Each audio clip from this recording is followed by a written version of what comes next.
Hi everyone, kamusta po kayong lahat? Sa magandang araw po. Checking energies po tayo. Queen of Diamonds. Yan. Wow.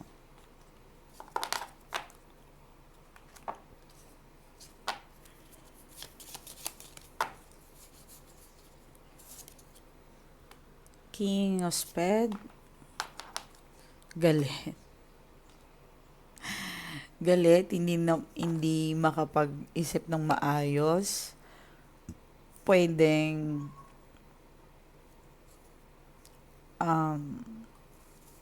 stubborn. Yes, yan. Sorry. Uy, may swerte sa bahay nyo. Ang cute.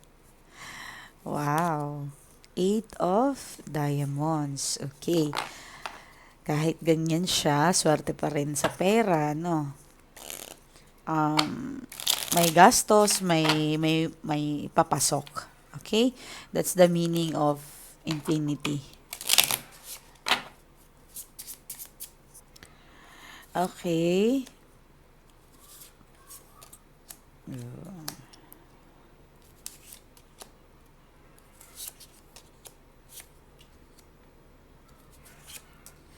Sa mga single dyan, makakakilala ka ng may kaya. Pero, hindi siya madaling, parang galing siya sa heartbroken. Yes, may kaya to. Hindi siya madali. Mukhang ikaw ang mas in love. Sa mga nagsasama naman, tinatry niya yung best niya, iniisip niya na baka, iniisip niya na baka pwede naman, um, gusto naman niya makipagkasundo sa'yo. Okay? And I think makaka-receive ka ng pera, meron sustento, may something good news. Yes, meron.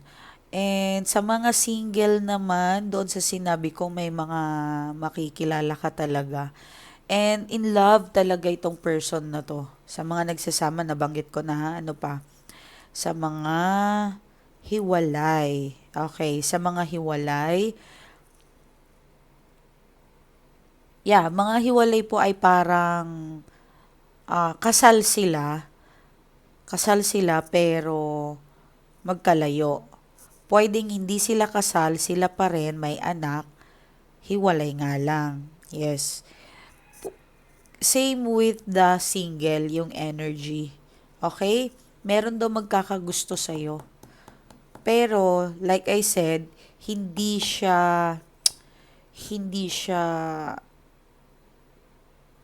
parang meron siyang trauma from the past. So, pag-isipan nyo muna yan mga madam ko ha. Kasi ang trauma from the past ay mahirap po yun kapag tayo ang mag-absorb nun. Okay?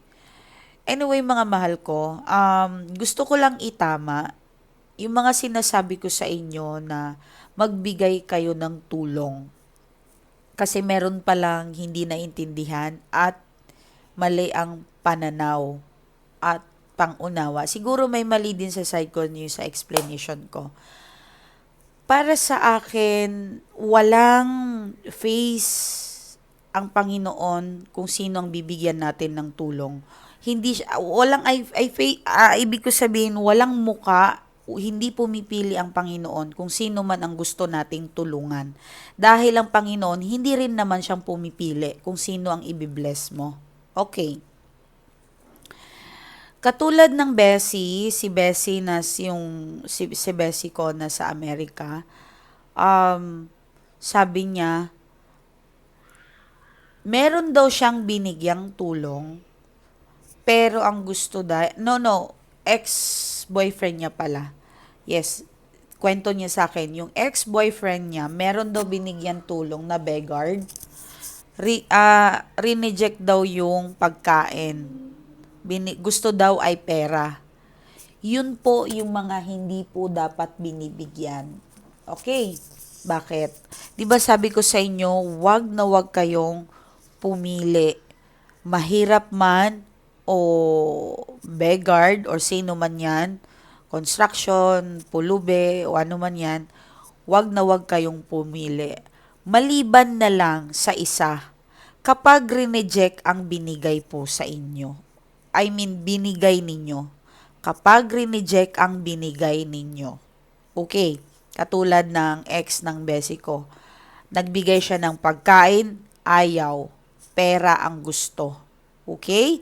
Malinaw po ba yon? Hindi po pwede yon. So, wag na nating awayin, wag na nating sabihan na, ikaw pa tong binigyan, ganito daw, ganyan. So, wag na. So, alis na lang tayo, okay? If you don't want, i-reject mo na lang. Ibigay mo na lang sa ibang pulube. Ayun. Yun yung mga dapat na hindi tayo dapat wag natin ipilit, wag natin i-insist yung sarili natin. Kung ayaw ng pagkain, edi wag. Yun lang, okay? So, just to clarify mga madam ko. Pero, wag na wag tayong mag-atubiling tumulong. Dahil ito po, pag hindi po kayo naging mabuting tao itong panahon na to, bumilang na po siya ng July hanggang 2020 years po ito. I mean, 20 years po ito ang parusa sa atin kapag naging masama po tayo, mga mahal ko. Okay? So, financial last card. Uy, alam mo, mayaman to. If ever nagsasama kayo, makakapera yung person mo. Both of you naman eh. Both of you. May swerteng paparating or anak mo. May swerte. Okay? I hope clear po na na-explain natin yon. So, tingnan natin yung energy ng person. Yung mga person nyo, yan.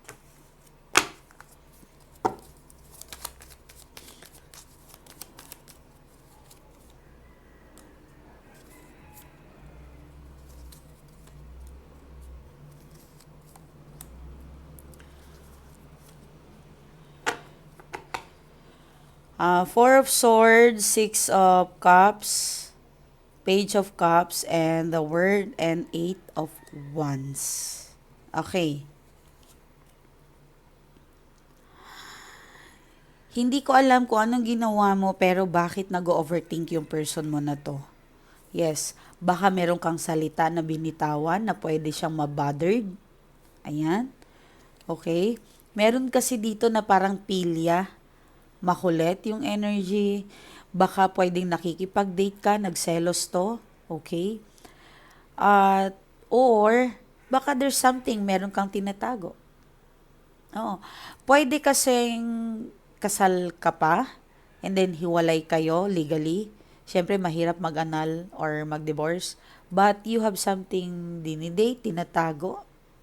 Hindi mo pa pinapublic, ganyan, pwede. But you are very happy. Yan.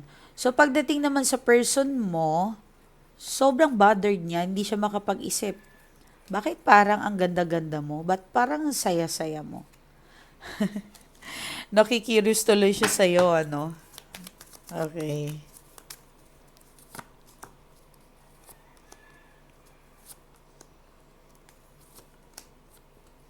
Okay. So, aha.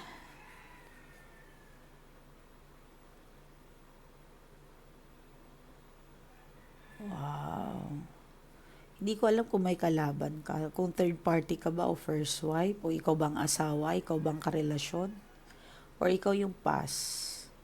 May nasisense ako dito na parang nahihirapan siyang mag-adjust. Nakatingin siya sa malayo. Gustong-gusto niya makipag-sex sa'yo. Gusto kanyang angkinin ulit. Pero meron kasi ditong salbahe. Yes, pwedeng ikaw to, pwedeng siya. Parang nakatali siya. If ever siya yung ginawa, possible po ito na may gumawa sa person ninyo. Yes. Nahihirapan siya actually kumawala dyan. Na-underspell to yung person mo. Yan yung pangit eh. Well, alam ko ayaw nyo marinig yun, pero kailangan nyo talaga yung marinig. So, the Hangman, the Justice, Ten of Wands, the High Priestess, Six of Pentacles. Okay. Takot na takot itong hiwalayan mo, iwan. Oh, sa mga nagsasama ata to. Takot siya. Alam ko, feeling ko ay medyo nabawasan yung love mo sa kanya. Hindi siya ganun kalakas eh. Or pagod ka lang ba ngayon? Hindi ko alam. But, minsan naiisip mo na I deserve someone better. Even though na nasa in a relationship ka. The High Priestess, meron ako nasi-sense dito na parang, wow. Anyway, mag-manifest daw kayo, malakas ngayon. Pakikinggan ka ng Panginoon, pakikinggan ka ng universe. Meron ditong answer prayer eh. Yes. May makikilala ka daw na sobrang worth it. Worth it to and very romantic. Wow. Matutupad mo daw kung ano man yung plano mo na to. Yes. And soon you gonna be a millionaire. Yes, may million kang mahahawakan. Dadami ang kaperahan. Paakit na to eh. Yes, yes na yes. Well, anyway, sa mga may utang po, may mga malalampasan mo din daw yan. Medyo hirap ka ngayon kasi nga nag-iisa ka, pero I don't think so na matatagalan. Huwag ka mag-alala. Hindi to matatagalan. Okay?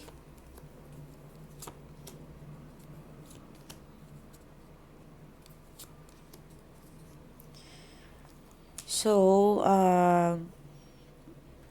nagsiselos ang kanyang karelasyon, kanyang third party.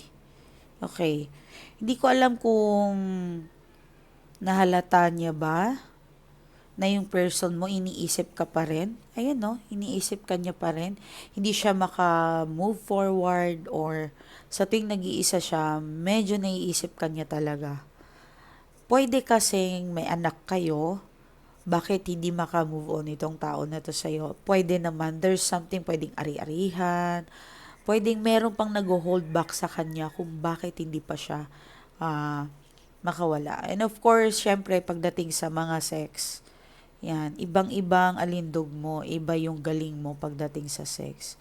Okay, and the Chariot, pagdating naman dito sa wow.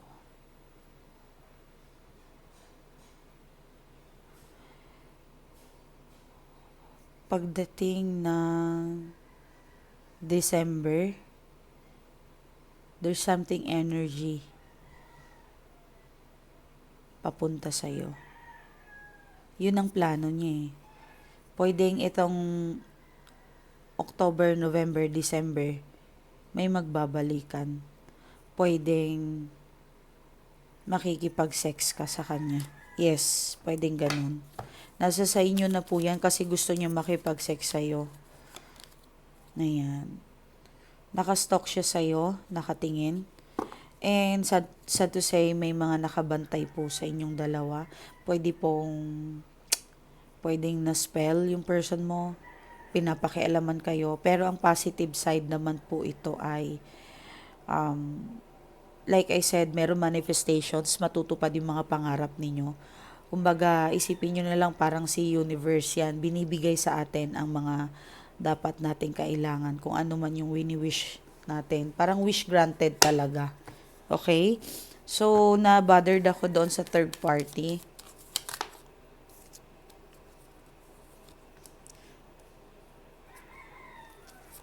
Meron ditong third party na gusto ng mabuntis, pero mukhang hindi pa talaga. Mukhang may problemang matres niya or something. Yes, meron dito. May nakalagay oh. So, may iba naman, masaya siya. Masaya si third party na mabubuntis siya, pero yung person mo or yung ex mo ay hindi po masaya. May chances po ibang energy naman to ha, baka malito kayo. If ever yung ex-person mo o yung person mo nakabuntes, yung third party lang ang masaya, yung person mo mukhang may balak siyang iwan. Okay, yan. Yan yung energy po yan, mga madam ko. That's for all for today, mga madam ko, mga mahal ko. Maraming salamat po sa lahat po ng gustong magpabook ng reading at sa mga walang kakayanan, mag-message lang po kayo sa ating admin. Magpalista po kayo. Pag wala po kayong kakayanan, magsabi lang po kayo na hindi nyo kaya, magpalista po kayo sa free reading. Okay? Maraming salamat po sa mga nagpupumilit at mga nagbabayad. Maraming salamat po talaga dahil tinutulungan nyo rin po tayo makatulong. Yung mga nagbabayad po, meron po kayong donations na nagagawa. Okay? Yes. Meron po yan ritual, financials, and balisa para sa person nyo. Okay? Pero sa mga free reading, wala pong trabaho yan. Free reading lang po talaga. Okay, so nakagawa na tayo ng 10. May nabigyan na po tayo. Hindi ko po kasi yung pinapakita dahil private po yon. Ayoko pong makita kung sino man ang mga client natin dahil private po yon. Ang privacy nila ay importante po sa akin, mga mahal ko. Okay, so congrats po sa mga 10 na bigyan natin. Sa mga hindi pa po na tawagan, sumali ng free reading, pasensya na po kayo. Baka po hindi kayo napili, pero may will po yan eh. Pinipindot po kasi namin yan at pinipili po at binubunot po ang inyong mga pangalan, mga mahal ko. Okay, sa mga nagbabayad po, maraming salamat po. Taos puso po ako, buong team ng Miley Tarot, ang nagpapasalamat po sa inyo. And of course, meron po yan free balisa sa inyo. Anything na problem ninyo, makakausap natin ang person ninyo. Pero huwag kayong mag-alala, hindi tayo makikilala ng person ninyo. Ang akala niya po ay ibang tao or kausap niya ang sarili niya. Mga mahal ko, tandaan nyo, yayaman ka. Naririnig mo ako. Iba ang tabas ng dila ko. Yayaman ka. Kung sino man ang nanonood ng video na ito, gusto ko sabay-sabay tayong magtagumpay at yayaman tayong lahat. Kung ano man ang promotions, trabaho na gusto mo, mas dadami ang kliyente, dadami ang kita, at kung sino man ang may sakit, gagaling ka. Sa pangalan ng Panginoon, sa ngalan ng Anghel ng Kalangitan, sa kataas-taasan, hinihiling ko't pakinggan ninyo. Bigyan niyo po sila ng kaligayahan sa kanilang puso. Maraming salamat. Mag-pray tayo ng water ninyo. Inumin niyo po yan. Pwedeng pangligot, inumin, ibuhos nyo sa bahay ninyo para maging maswerte kayo. Okay? Iba po talagang tabas ng dila ko. Dahil meron akong isang, bihira po yun na isang moon na nasa sabay-sabay. Sekreto ko na lang yun. Okay, mga madam ko, ingat po kayo. Wait lang. Sige lang, mag-pray muna tayo. Nawawala ako. Sige, tandaan nyo yung cards nyo kanina, meron answer prayer. Okay?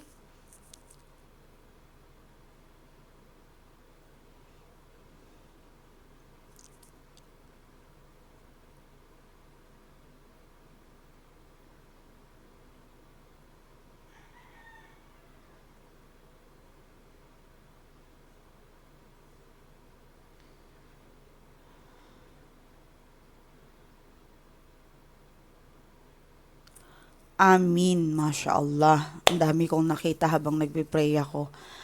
Amin. Alhamdulillah. Ito po yung ating Facebook account, mga madam ko. Message lang po kayo dyan. Okay? Yan. So, yung mga admin natin, may umaga, may sa gabi. 24 po naman yan sila. Pag hindi po kayo na-replyan, mga madam ko, wag po kayong mag-alala. Okay? Kasi, i-up nyo lang po yung message, nadadaganan po yon. Okay? Marami po kasi daw, sabi nilang, nagme-message. So, kapag nag-message ka ng madaling araw, yung morning, yung lunch, yung hapon, madadaganan po talaga. I-up nyo lang po yung message na yon. Basahin ko lang po yung mga nagpapasalamat dito. Okay.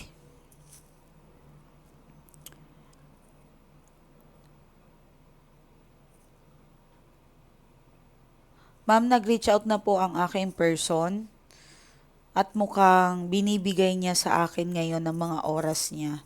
Ang laki po ng pinagbago niya samantala po dati ay minsan lang pong mag-reach out sa akin. Ngayon po,